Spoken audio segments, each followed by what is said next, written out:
আসসালামু আলাইকুম গাইস, আজকে সকাল সকাল চলে আসছি ব্যাডমিন্টন খেলার পার্ট 2 ভিডিও নিয়ে। তো আপনারা দেখতে পাচ্ছেন আমরা বাঁশ কেটে নিলাম এবং ওরা টানতেছিল বাঁশটাকে। তো বাঁশ কাটার পর এগুলোকে ভালোভাবে মাপ নিল, মাপ নেওয়ার পরে এগুলোকে কাটতেছিল।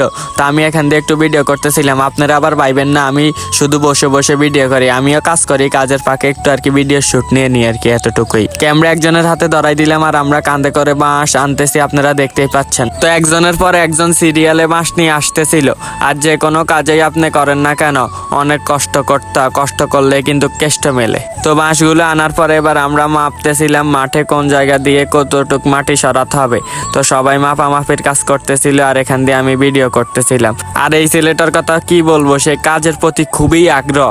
আপনারা আমার ভিডিওতে দেখবেন সব কাজের সময় ওর ভিডিও শুট আছে, সব মানে প্রত্যেকটা কাজের সময় যেদিকে আমি ভিডিও শুট করতে যাই ওইদিকে সে শুধু কাজ করতেছে। তারপরে আমরা পিতা মেপে